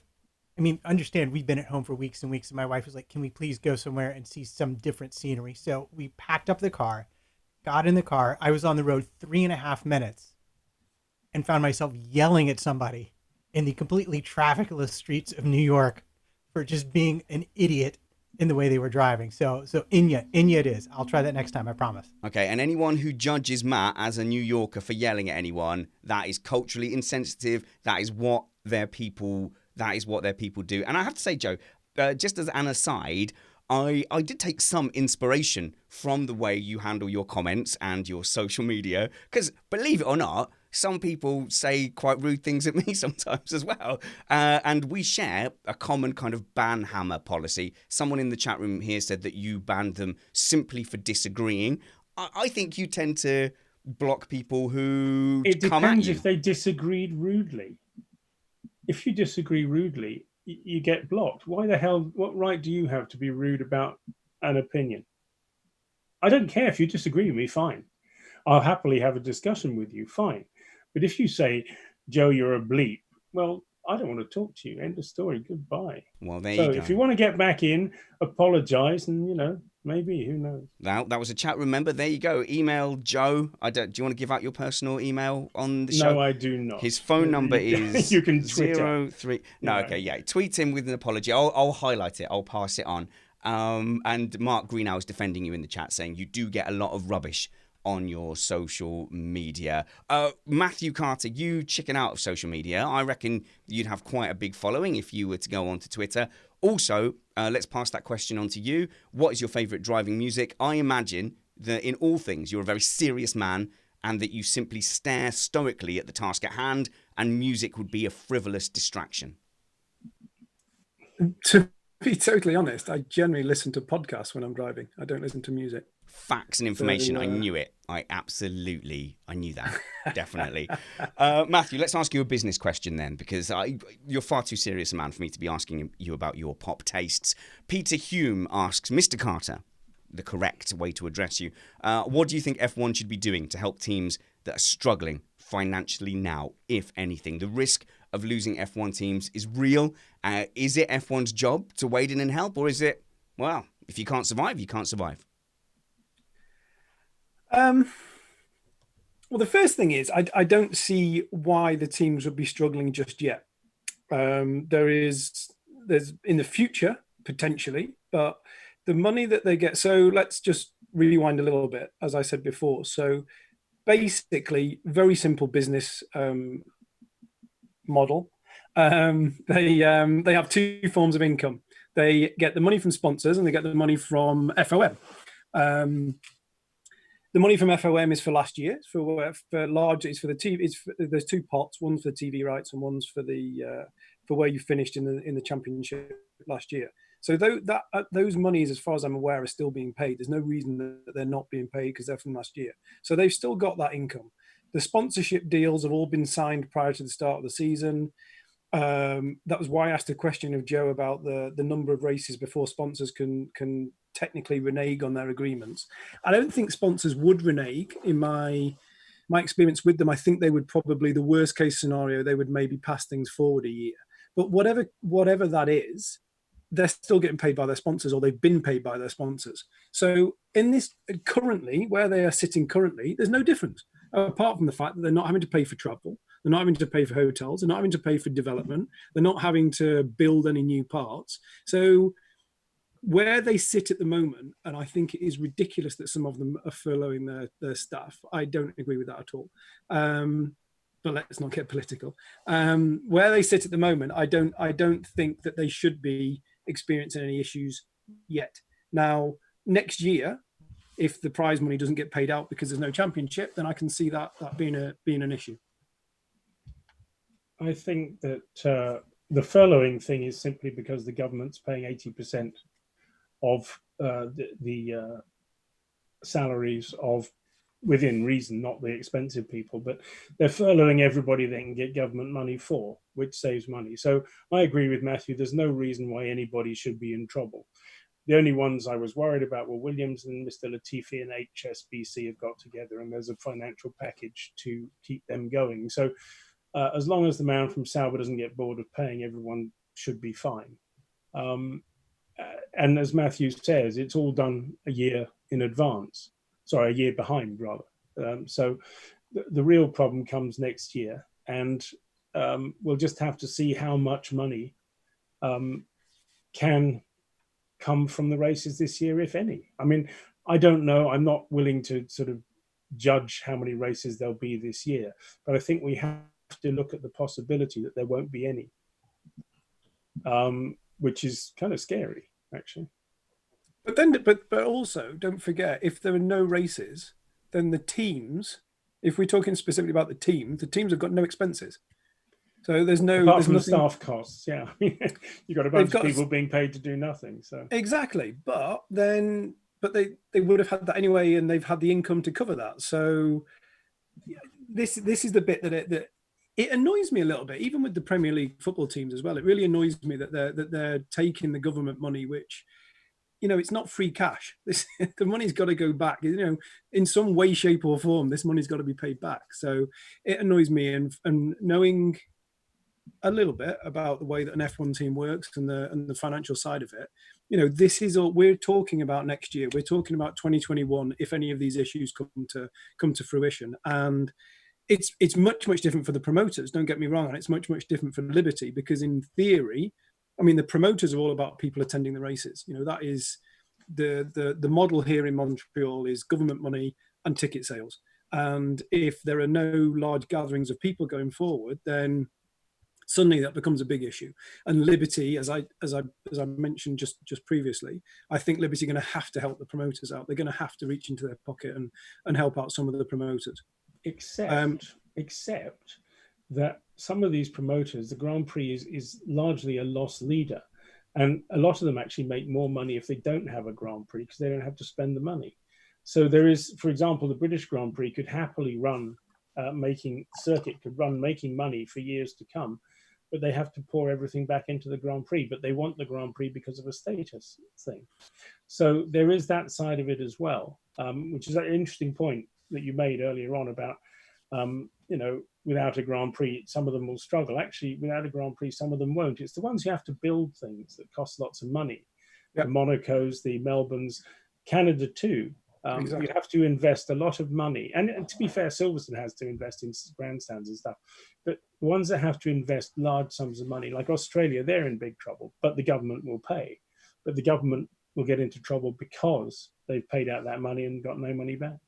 Yeah. Joe, whilst you're on Australians, I'll jump to a listener question, if you don't mind, from Twitter. Pete in Perth asks an Australian-based question. You know those Australians, they're so Australian-centric. And he wants to know, are there many Australians working behind the scenes in F1? And can you name a few that are good and we might not have heard of? Is there a big Aussie contingent in the paddock? Not a big one, but there's a decent number of Australians working in various different things. I've known lots of them over the years working in different areas of the sport, and some have been extremely good.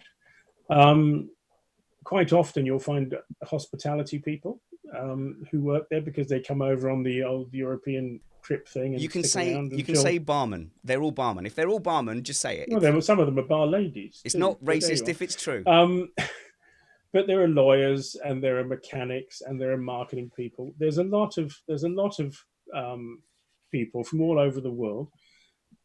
Lots of different nationalities. Usually they're quite unusual people. But yeah, Australians, there are some very, very sharp and very good Australians involved in F1.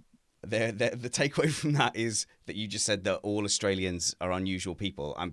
No. Everybody in Formula One is slightly unusual. Right. It's not a world for normal people. Right. Okay. I'm with you, Joe. Okay. So we have two major things to do before we can get out of here. I've let it run longer because this is the best panel we've ever had, and people would frankly come and hunt me down if I'd have cut it off after an hour. So Matt, both these things are really in your zone. We've got to do comment of the week because the chat room has been amazing and busy. And I think you would come and hunt me down and murder me if I didn't let you talk about this Concorde thing. Now, can I ask Joe a question first? Yeah, why not? Yeah, sure, totally. No, I just want to know what your thoughts are on racing behind closed doors this year. Whether or not it will happen, what it will look like, Formula One is fairly unique in that the interaction between the crowd and what's going on the track is fairly distant anyway. It's not as if aside from the podium I get at the end of it, it's not as interactive. We used to race in Jerez de la Frontera in the 1990s, and that was like racing behind closed doors. I remember Bahrain in 2014 was pretty much like racing behind. But I just wonder whether or not I think from Liberty's point of view, it's potentially the only way they're going to get some income and manage to keep some of the contracts going. But and then secondary to that, I sound like a bloody journalist. Secondary to that is, would you go along to the races? Okay, the first bit is, what are they going to do? Are they going to rent the circuits and run the race themselves? Because the race promoters, with the exception perhaps of Austria or the government races further afield, can't afford to do it without ticket sales. They have to have ticket sales to survive. So either Liberty waives the race fee, which they're not going to do. It doesn't make any sense because nobody makes any money out of it at all. Unless you have 15 races and the sponsorship things kick in. I think, sorry to interrupt, but I think the theory is that they would, yes, they'd waive the race fees because they would get the TV streaming money. So if they get the TV streaming money, then that would for Liberty themselves. So the promoter effectively isn't doing anything. Yeah, but if that's assuming that the TV companies pay out. Yeah, I mean, I think they would, because I think people are. I think people are desperate for content at the moment. I mean, people are watching. There's another thing too, though, to bear in mind, which is not all the TV companies are pay-per-view. The free-to-air ones rely on advertising, and no one's advertising at the moment. So that is another problem, which relates to the TV and why actually the TVs might want to sit it out too. So I don't know. And the second answer to that question is, if there's a Grand Prix, I'm going to be there. That's my job. Okay. So now over to you, Trump. No, you can't say it like that. You have to say trumpets. You have to do it like that. Do you want to try, Joe? Just for... Over to you, trumpets. I just hate the first bit of that word. Anyway, go on. I don't blame you. It's been the bane of my life. Stop it. I got my degree from conservatory in '89, and to have my instrument ruined. But we're not going to go there. Oh, your thing is ruined by me saying trumpets. Joe is making a political statement about the King of the United States. Exactly. Oh, President. I'm just going to switch to you, Matt. Over to you. Right. Well, speaking of trumpets, I have to congratulate Mr. Carter on a trumpets level question there. Multiple parts. 17 parts. Very well done. You've been paying attention. I'm proud of you. But if Formula One says we are going to start the season, we're going to run it behind closed doors, we're going to quarantine the workers, we're going to do everything to be safe, does that not then put the onus on the TV people? If they don't show up, they still have to fork over the money? Like, I don't know how these contracts are structured. So that's I mean, is this just them trying to get them to pay out regardless? They'll only pay out if it's worth it from them to pay out if there's not 15 races. So, and then I presume there are percentages after that. But to be quite honest, it's not about promoters or racing teams or even the Formula One group. It's about government. It's about what's safe and what's not safe. It's about transporting things across borders. It's about freight. It's about things that are just really hard to do. It's about asymptomatic numbers. What percentage? We don't know what percentage of people are asymptomatic. So if we fly 2,000 people into Austria, 250 of them may have the virus, and we don't know even if the tests don't show it. So it's kind of bonkers. And the last thing Formula One needs is to go around the world spreading the virus. Is not smart to do that. So it's much better to sit it out. I'm not saying I want to see it happen, but taking risks, that are dangerous for the general health. It's only a sport. This is only entertainment. In time of war, it stops. And we have to remember that. Joe, you make a really good point, but F1 has been the area in which I have not been able to be objective about any of the recent pandemic. In Australia, even though I was like taking my kids out of school early, I was still going, yeah, but the F1 can go ahead. Like, principles be damned. I want to see race cars. No, but F1 was not wrong in Australia. F1, when they went to Australia, it was a perfectly reasonable thing to do. What happened is that circumstances went so fast that they got caught out. And the key point was that somebody in the circus got the virus.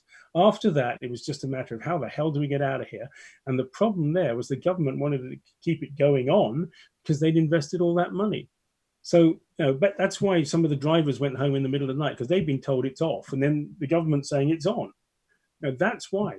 It's because they had spent so much money to set the whole thing up, and it's all going to go home without anyone using all this stuff they set up. So, I don't think that was wrong at all. A lot of media got very excited about it, but it was largely because they had to sit up halfway through the night and wait 6 or 7 hours while Chase and the gang sorted out the mess. Well, Trumpets, I'm sorry, but Matthew Carter, Mr. Carter to you and me, stole your final question. So we don't actually have time for your Concord chat. We'll get to it another time. But what I'm going to do now, because this is what happens when Matthew Carter is on, is that I try to wrap the show up and finish it, and then he comes in with his one more thing. So let's just check, Mr. Carter. The one more thing is... Oh, cool. Lots, but no, it's okay. No, it's okay. No, you're supposed to say Concord now. Oh, okay. Oh, yeah, Concord. You two are in league. Well, to be fair... let's just hear what he has to ask, eh? Yeah, but Trumpets can go ahead with this question, but I was going to ask about the cost cap, or I was going to talk about the cost cap a little bit, because I've got some fairly interesting background knowledge. But it's no! You've said that. I'll get over lynched. to Trumpets first. I'll get lynched. Happy to know that the second part of my Concord question was about the cost cap. So if you have something, by all means, share. No. Go do your question. Do your question. We'll hit the cost cap during the answer, I'm sure. Matt, I think the question should be, hey, what's the thing about the cost cap? All right. So the original question was, we've heard the Concord Agreement is up for being signed by all the teams.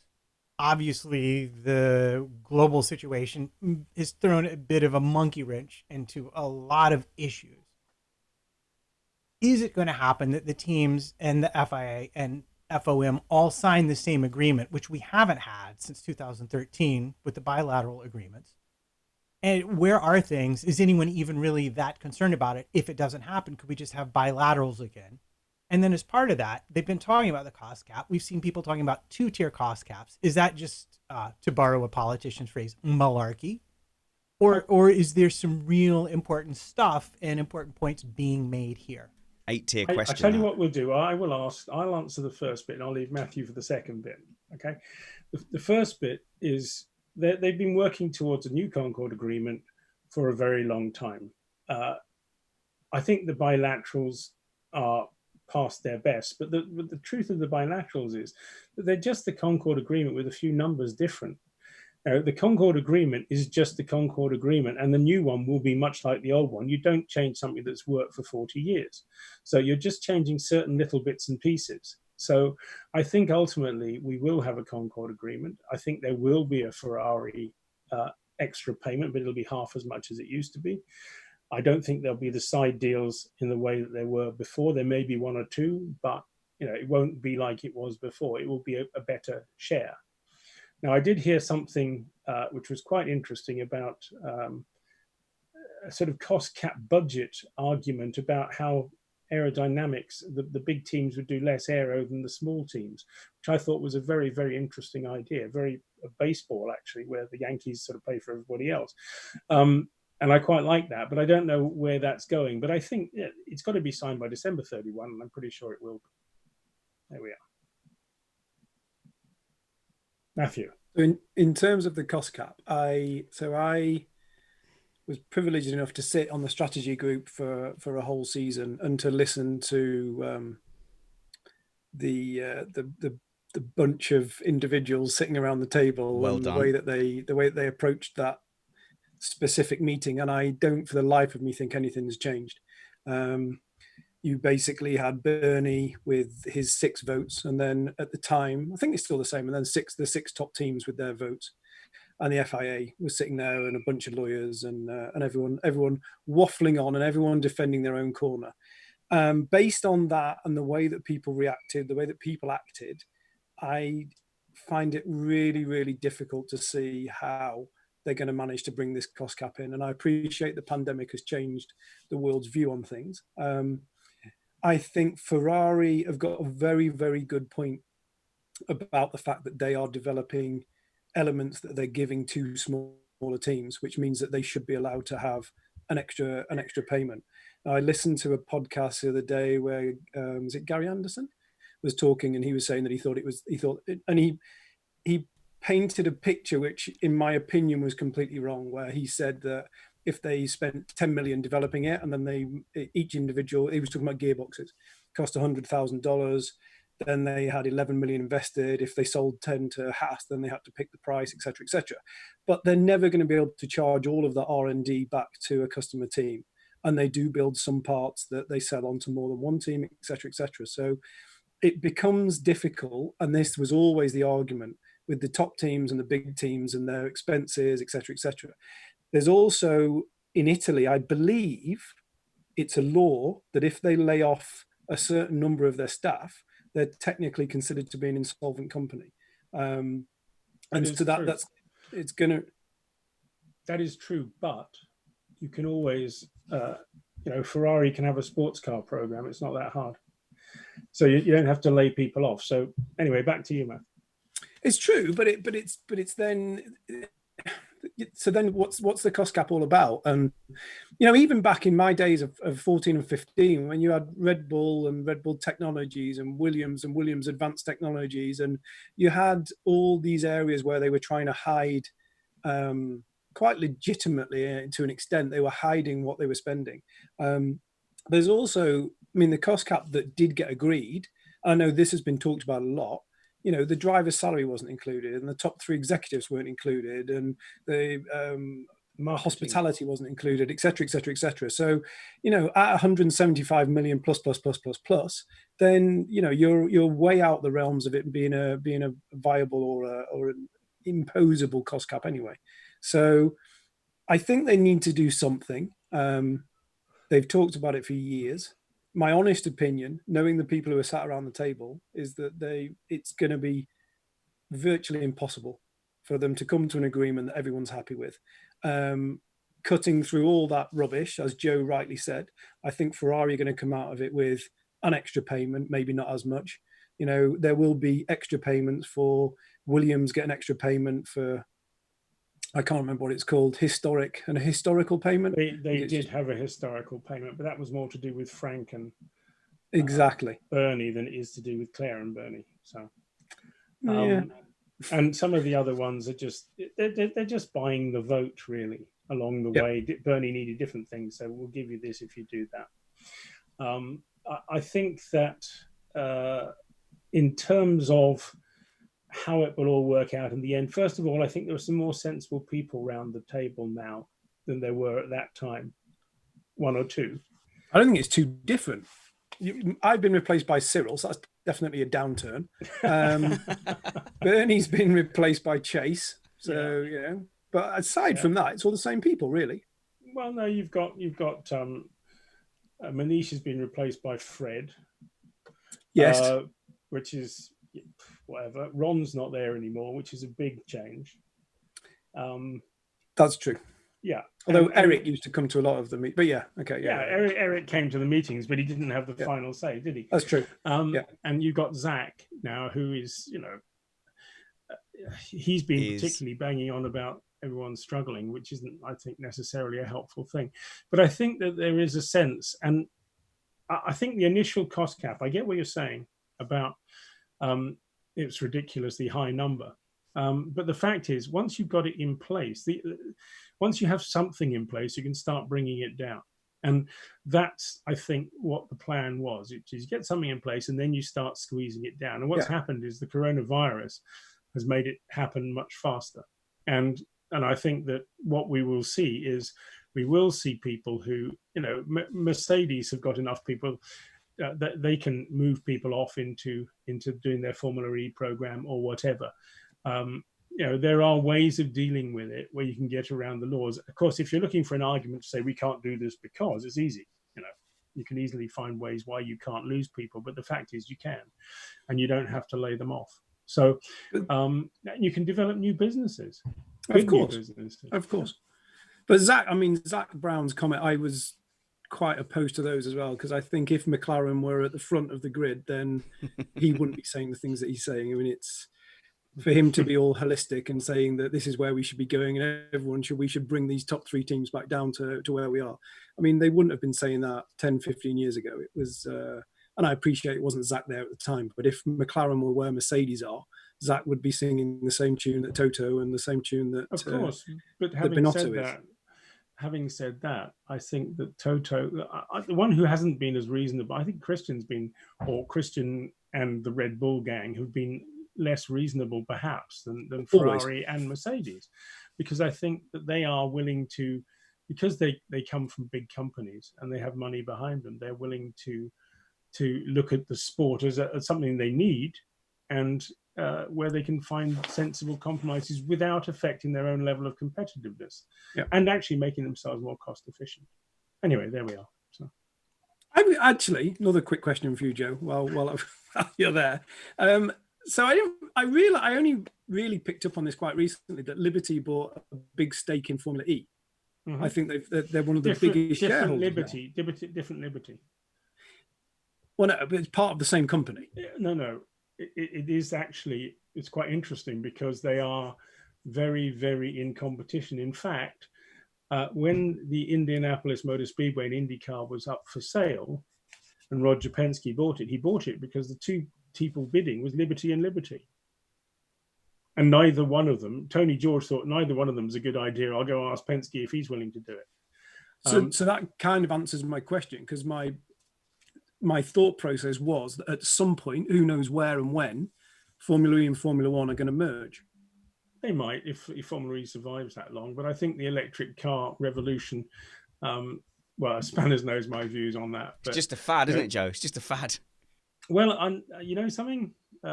When you take away the government subsidies, sales in China dropped something like 40%. So, you know, I don't think people are going to buy them. In fact, right now, I don't think anyone's buying any cars. And that might go on for quite a long while yet. So that is something we have to worry about too. Funny thing, I actually went and looked up year-over-year sales in the United States for cars. And it was a loss of 33 to 55% year-over-year for the month of March. Yeah, March is a disaster. My question has to do with the cost cap. Originally, it was put forward to be a way of narrowing the field spread between the midfield and the manufacturers. Are we beginning to look at that as maybe being a lifeline to keep the manufacturers, specifically, I would say Mercedes and Renault, in Formula One going forward, saying, here's a way we can guarantee you will be spending way less money in this sport. Don't give up on us. What are we looking at from a business point of view? When does a manufacturer like Mercedes say, okay, this has gone on long enough, our sales have tanked long enough that we are going to have to reevaluate this? Well, this goes back to the point I was making about zero cost neutral. Yep. Mercedes are getting to cost neutral this year at some point. They will get there, or it'll happen. Renault, it's struggling because they're not been winning a lot. Now, how close can they get to that is another big problem. Alfa Romeo, I can't see what the hell they're doing in Formula One anyway, and I can't see, you know, why they'd stay. We've got Aston Martin coming in a fashion. So, you know, we've got one more. Honda, really hard one to judge what Honda would do, but they've invested a lot of money to get where they are now, and to leave doesn't really make a lot of sense because that's just throwing money away. So I don't see, and also we have a new manager coming in at Renault too, so we don't really know what to judge things by. Renault are suffering, as everyone is suffering, but they're all borrowing money to get them through the crisis. And you know, what we need to see is what the car sales are like after the crisis, and that is much more key to the long term. I think you'll see pain manufacturer-wise in other championships, but Formula One delivers so well at what it does that, you know, that it makes sense to keep doing it. I don't think the World Endurance Championship or the World Rally Championship delivers anything like the same kind of bang for your buck. So I think they're much more likely to suffer than Formula One is. Well, guys. No, and you're 100% right, Joe. It's absolutely that's spot on. It's the manufacturers that are there at the moment are gonna remain, in my opinion. what Mercedes have got from their involvement in Formula One is incredible. Their brand is over the last 10 years. I mean, 10 years ago, I heard someone say this the other day, and I can't remember who it was. A Mercedes estate car was a granddad's car, and now you've got, and now they've really moved that forward. So the biggest issue, I think, is Renault of all the people that were involved, and that's largely to do with the way they've approached it and the way they continue to approach it. And as I've said before, they have an Italian coming in to take over who's a passionate type. Well, when we sold Lotus to Renault, and I absolutely 100% know this for a fact, is that there was no requirement for them to put any money into that team.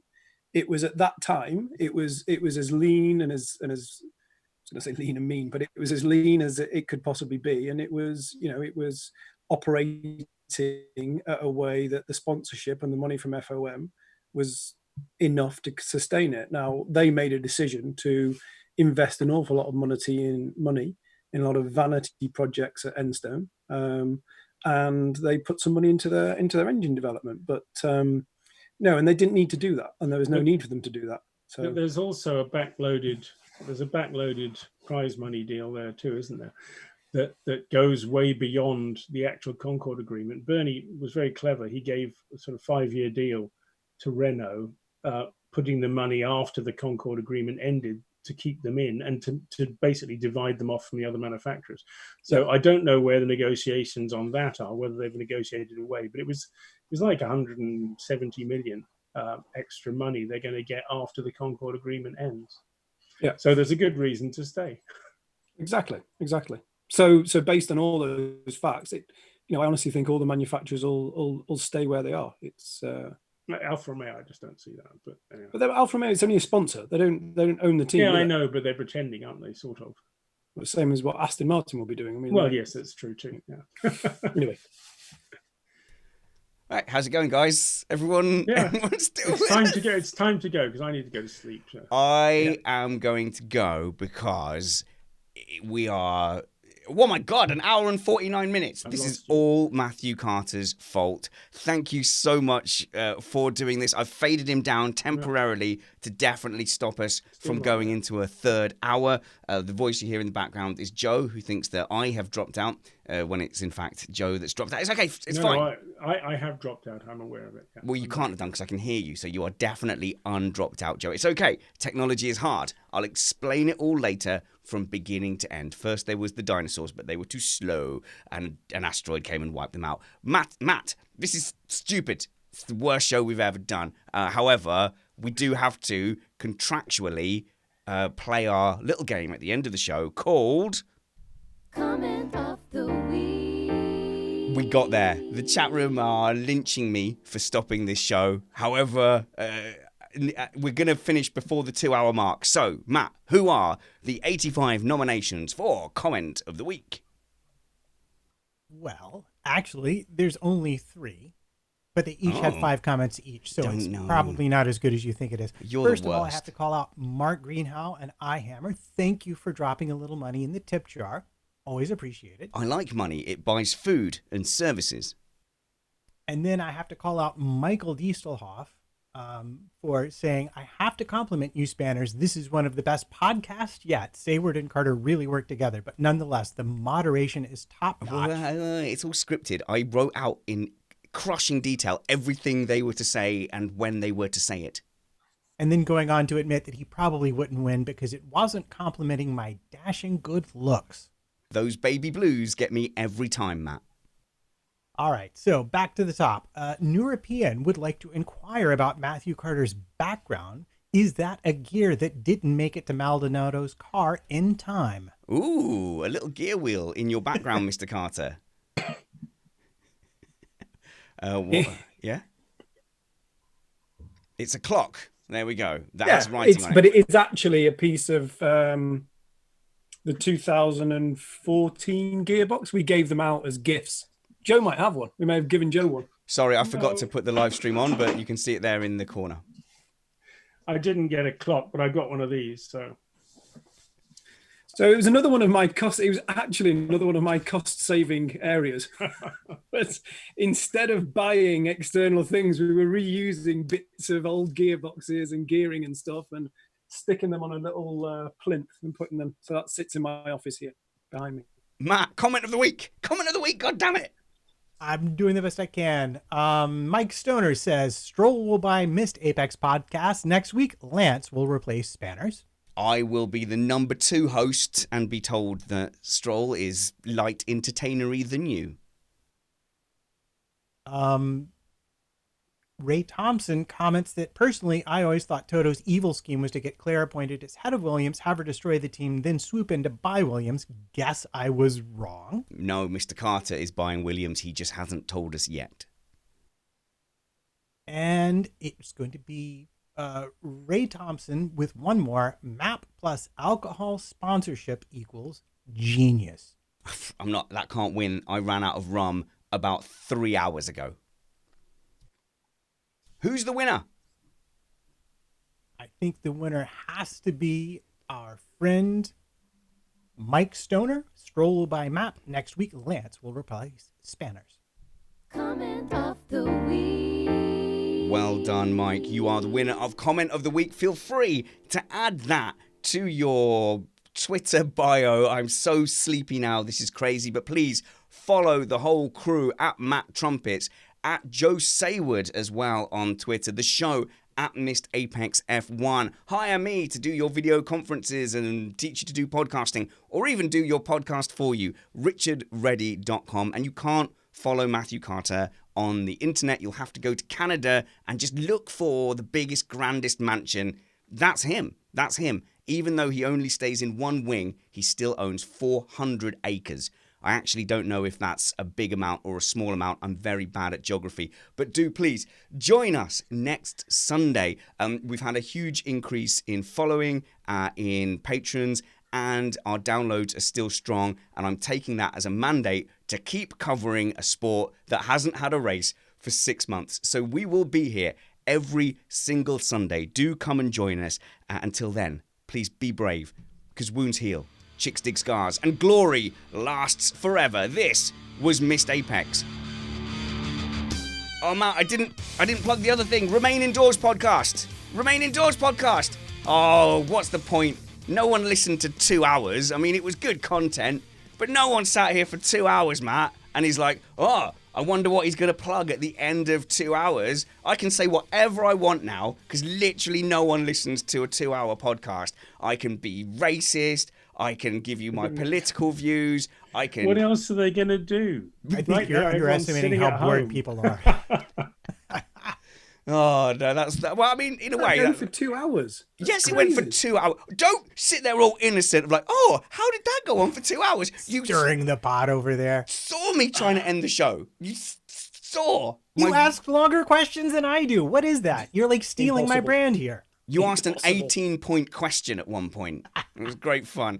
Thank you very much to the live chat as well, dropping super chat donations in. That's really fantastic. The numbers, I haven't been tracking them, but the chat room has been super amazing. Thank you so much for giving us your support. And the fact that you're here urging us on is the only reason we do it. Like all good attention whores, we feed off attention. So when you tell us that we're doing something you want to listen to and watch, we do it. And I will drop out now and I will say good night and leave you with the wonderful theme music, the outro thing. I should have been slicker with this, but this is by Steve Amy. This is what Steve Amy does. Bye.